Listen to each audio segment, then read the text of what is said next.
Welcome back, everyone. Thank you so much, and also a huge thank you when the sun is shining this much to be in the Oliver Thompson Theatre at at 4:10 on a very sunny afternoon.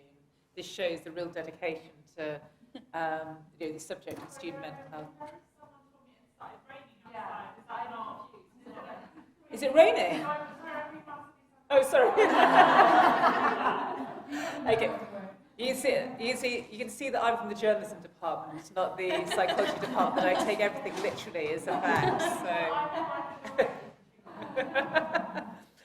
anyway, welcome back, everyone. This is a really valuable part of the day.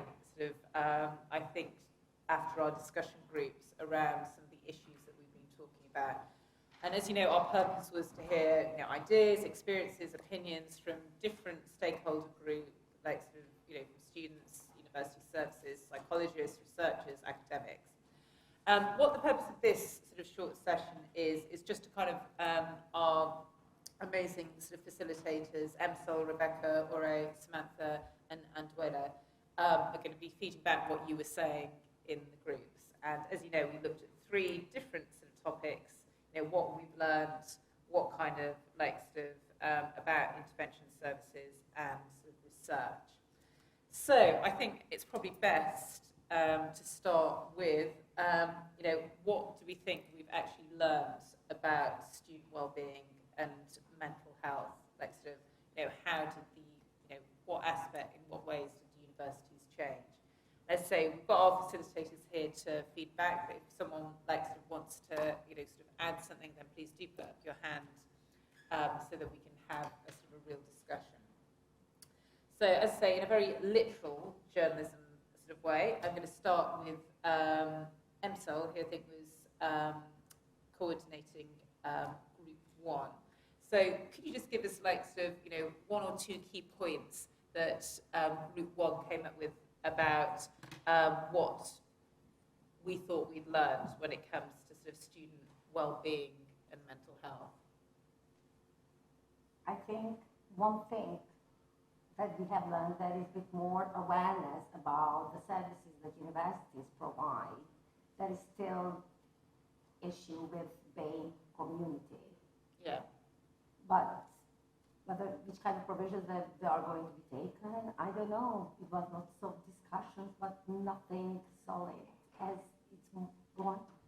No, and I think that reflects a lot of the conversations that were going on earlier, over lunch, but also in the actual conference itself.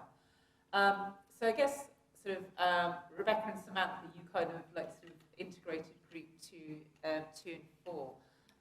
What was your group most fascinated about what we felt that we'd learned about student well-being and mental health? I think we maybe went a bit off piece, but at the same time, I think it did actually highlight an important correlation between staff mental health and student mental health, and that there is, such a link between the two. And then also, just to put it bluntly, I think we collectively agreed that student counselling isn't going to solve the issues. Purely student counselling is a much bigger issue than just putting some counselling in place for students. That was the general consensus. And just to expand a bit on the BAME and diversity and how that linked to staff well-being, it's just if the staff are not given enough resources to be fully present in there, there's a lot of turnover rates. So that also links back to inclusivity, community for BAME students. If you don't see yourself represented because of the constant turnover, it becomes an issue and impacts student mental health even more. Okay, so yeah, that's really interesting, that idea that I think it was Shaima who mentioned it first, staff well-being and student learning conditions are staff working conditions, and that was something that you reflected in your group as well. Yeah. With these themes, so it was Ore and Duela who were Group 3 and 5. Were those the kind of points that you were thinking of, or was there something else that you felt that what we have really learned about student well-being and mental health? For sure, but I guess what we touched on was is that, you know, the pandemic didn't cause mental health. I feel like it definitely exacerbated underlying mental health issues in students that weren't previously addressed. And I guess on a staff perspective, when you're having online lectures and, you know, you're just talking to a black screen, it's difficult to see or, you know, notice if any students are in a crisis, and it's difficult to know how to address it because you don't know it's there. So, yeah, I think that was what we touched upon regarding that. I mean, sorry, I mean, I'm really interested if any of you, this came up in your group or anyone sort of in the audience.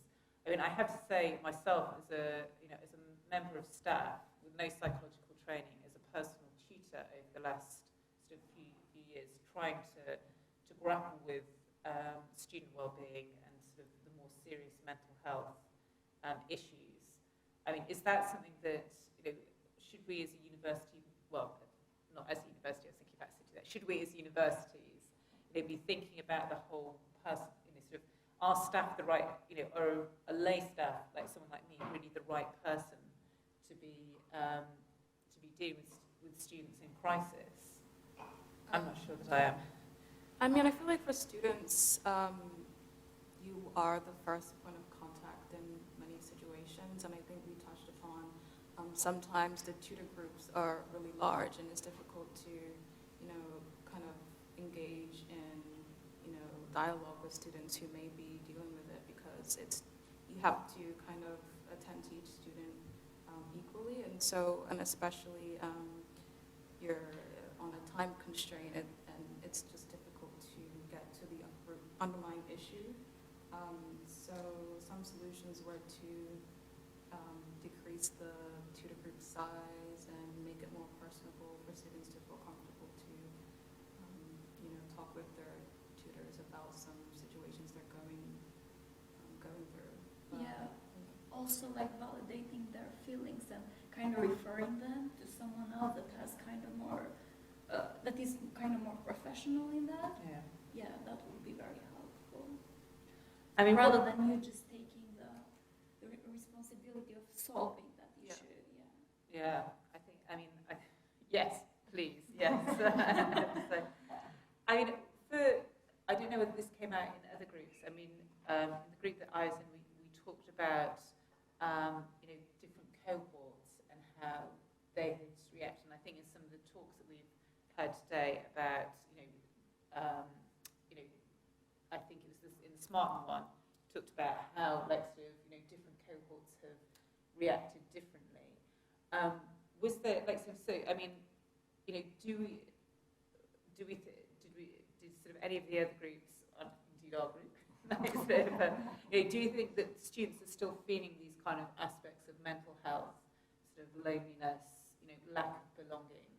We've seen that in the bits of the research that's been presented, but how did this come out in the discussion group? Was this something that people felt strongly about? I mean, Ansel, I don't know if you want to, I don't want to put you on the spot though, because I just said we discussed it, but No, I mean, it's kind of, in our discussion group, we have discussed how different cohorts have been affected, and it came along that it became apparent that the cohort that started through pandemic, because they did not know any different, they dealt with it in an easier way than the cohort pre-pandemic. And I don't know whether more research should be done onto this, more awareness should be done onto this, or different kind of approaches should be done to look after that cohort. But that's kind of interesting to get the perspective that the cohort that started pre-pandemic dealt way worse than during pandemic. Yeah, I think also just to kind of second that, within our group, we were talking about gaps in research and what might potentially be good research to do, was that if we speak to different cohorts, obviously like you've said, the cohort that started during the pandemic, not at the start but during, their recommendations and advice for the future, how appropriate is that actually going to be? Because, you know, are things trying to phase back to pre-COVID, and is their input, you know, going to be tailored really to enough to upcoming cohorts? Yeah, you know what I'm talking about? Does that make sense? Yeah. And was it, we're kind of, I think all the sort of different questions that we addressed actually sort of all intermingle sort of pretty well. So thinking about sort of group 3 and 5, sort of Samantha was just talking about what kind of research their group thought should be done in future. Was there a focus for future research that your group came up with? Yeah, I think one of the main ones was lack of research that's focused on people with lived experience, because I guess it will be useful to, you know, understand if interventions that have been implemented are actually useful for people that have history or are going through dealing with their mental health. So students that have dropped off university, like there's no research on that, because we are more focused on students going through that on university. But what about the ones that have failed, like a mental health thing, and they have dropped university, or they have taken their life, like due to mental health problems? And was that you talking specifically about sort of COVID or sort of generally? Well, then? before COVID, Yeah. in COVID, and now, After? yeah, Like sort of, yeah. in general. So, Yeah. So, I mean, is like sort of thinking about those kind of sort of research questions, it kind of almost makes me think about, you know, intervention in services. With that kind of research, are you wanting to talk to the students themselves, or is it looking specifically about the services that they could access or not? Or both? I think it's both. yeah, also like the services maybe take a long time, and so the students, and after that long time they have to, we mentioned the therapy and all of that, so it kind of takes a long time for the student to go there and kind of be approved to go to therapy, so he might feel invalidated, and then he can drop off and do a lot of things that can impact that due to not having services available. I mean, am I assuming that in all groups, and making, you know, that a lot of the discussion was about sort of, as Andreas just sort of pointed out, about services taking too long or not being appropriate? I mean, we all know that, like, sort of during the pandemic, then, you know, counselling services were in high demand. But what did any of the groups think about, you know, were the services meeting a sort of a diverse student population? You know, are the services accessible enough? What were the things that came out in the discussion, sort of for groups 1 and 2 and 4? I don't know who wants to jump in there. Do you want to jump? I mean, it's because Glenn was in that. I try to be neutral here. Now, one thing that came on discussion in our group is that for the BAME community, although there is awareness, they are much more reluctant to access services. Is there any way that we can change the ways that it's not about awareness, because I think there is awareness that mental services, mental health is that they need so to get, but is there a way that there would be a different way of providing those services so the community can feel more comfortable to approach those services? And there wasn't much in that. I wonder, like listening to this conversation, I wonder whether that sort of links in with the point that was made earlier about the fact that students, the first point of contact for students is usually a member of staff. And in many places, diversity of the staff doesn't reflect the diversity of the student body. So it could simply be the fact that students from particular backgrounds don't feel like they've got somebody to talk to casually, maybe to start with, that understands them, and maybe that's something that needs to be sort of addressed. That there are points of contact that are, reflective of the sort of the diversity of the student body. Sorry, yes, we sort of, just want to follow on from that point and to sort of say I completely agree and also the students report jobs that they also don't see themselves recognised within the counselling service, so it's not just the academic community having a sort of learning supervisor, it's also in the GP presence, in the counselling service, and that I think that more broadly needs to be addressed within mental health more generally. yeah. Sorry, do you follow on? Yeah, I think as well, really brings that to evidence that from a staff perspective, they feel like they don't have the resources to support students who might be from a different background from them or who are historically underrepresented in education. Actually, that if we're thinking about like staff mental health influencing student learning experience, that actually how staff perceive their role perhaps in a position of privilege compared to their students, and whether they feel capable of having these conversations in a culturally sensitive way to have an impact on their mental health as well as the students' mental health, because there's some evidence that staff feel like they don't know what to say. They don't want to say the wrong thing, but no one's necessarily told them what the right thing to say is, and so they just won't say anything at all. So would you say then that, I mean, apart from the point that I think has been made already about, the staff body needing to reflect the student body much more, are you saying, I don't know whether any of the facilitators have thoughts on this, there needs to be more staff training to teach us how to, how to talk to, as you say, it's almost like grief, isn't it? Like, sort of people don't say anything because they're afraid of saying the wrong thing, but that could be sort of much more sort of difficult as a result. Especially as universities are working towards like decolonising the curriculum and things like that, having like anti-bias training, how to have like bystander intervention training, things like that, so that when say a student comes to a member of staff with perhaps incident of discrimination that's really upset them, the staff member knows the processes, knows sort of what not to say. Obviously every student's different and there's not going to be like a one-size-fits-all response, but many staff may have not encountered this situation before and will feel a bit helpless. Yeah.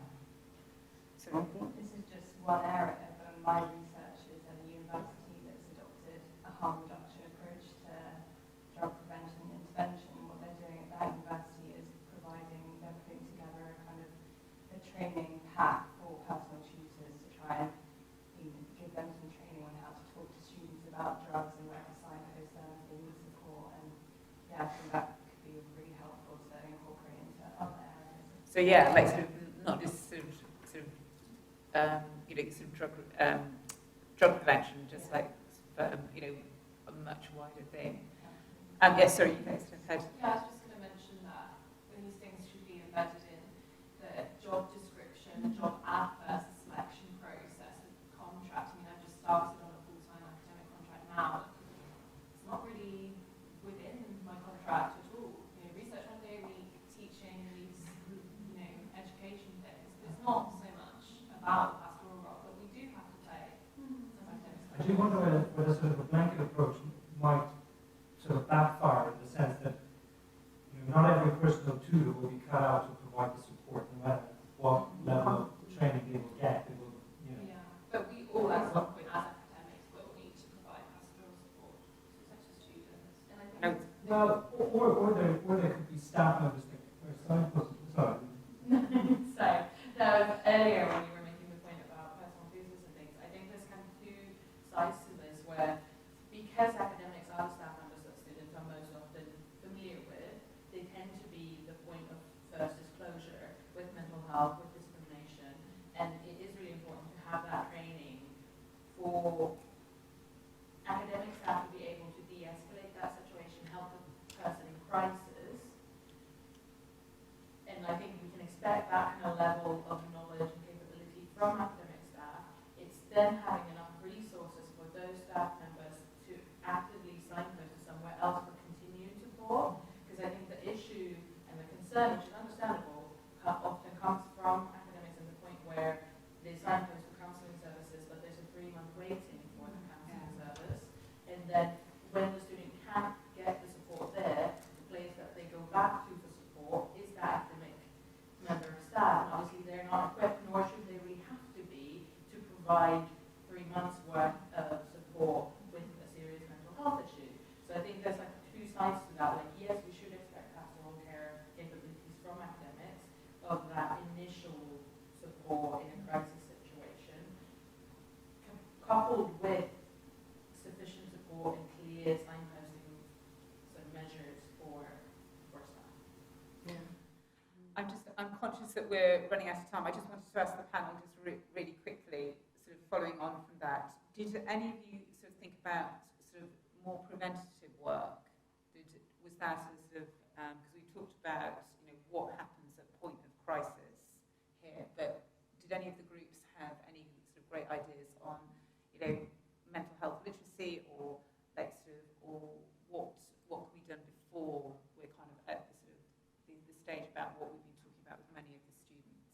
I mean, not necessarily in the room just now, but speaking to different people today, I 100% agree with what you've said. I feel like even if the personal tutor has time to respond and then signpost you to counselling, which is then another 3 months.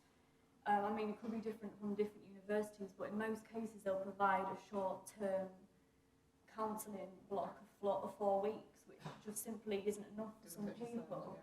And I don't know if there needs to be something to kind of bridge this gap between counselling service and personal tutor, and I do not know what that could be. That's altogether nice concept, right? I know, yeah, I'm not saying it's impossible to achieve, but then there's something research to do with that just seems to be needed, and because obviously something isn't working as it is now. So. Brilliant, thank you. Anything from your group as well? Yeah, we said the same. There needs to be maybe better dialogue between universities and mental health services in order to bridge that gap. Also, we were saying that universities usually work from like a 9 to 5, and some students, if they're here in late hours and they experience a mental health crisis, they won't know where to go. So there should be some other measures in place. We were talking about maybe, it's probably not realistic, but security guards or whoever's working in the late hours maybe trained a little bit on how to help or deal with a mental health crisis. But yeah, we just talked about the general preventative measures, mental health literacy, resilience workshops. We didn't really get into depth that, but yeah, that was basically. Brilliant. Thank you very much. I'm conscious that I'm being sort of told that my time's up, although I can see that a couple of people still have sort of questions, and maybe we can continue the conversation over the more social aspect. But I'd like to thank Emsel, Rebecca, Ore, Samantha, and Duela for facilitating the groups and for sort of being part of the discussion. And thank you for all your sort of help in the discussions. I think there's a lot that's come up about what needs to be fixed, and a lot about gaps between, as you say, personal tutors and counselling. So there's hopefully a whole new research projects that can be done. And now I'm going to pass over to Anne for the next part of the session. Thank you so much.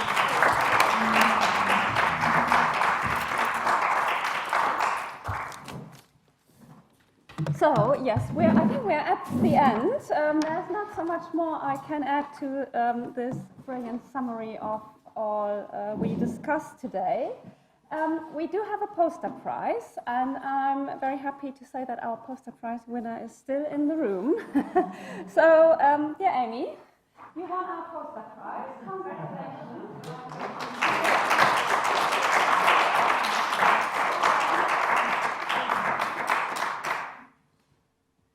And and Amy's poster is still outside if you want to have a look after the session. Looking ahead, I just want to tell you all the recordings from today will be on the website. The podcasts will be available on the website, on SoundCloud and Spotify. It would be great if we could stay in touch via Smarten. I think a lot of you also said they'd be happy to be contacted by us, so we have a mailing list, and yeah, do make sure you follow us on Twitter and you connect. For those at City, we will try to set up a student mental health interest group where we bring everyone together. Good. I would like to thank you all for coming. I know quite a few of you had a long way. I would like to thank all speakers and presenters, our events team, and Louise Gordon, Holly and Eve, who've been in charge of the social media and the podcasts, and all students who took part in this podcasts. Yes, thank you.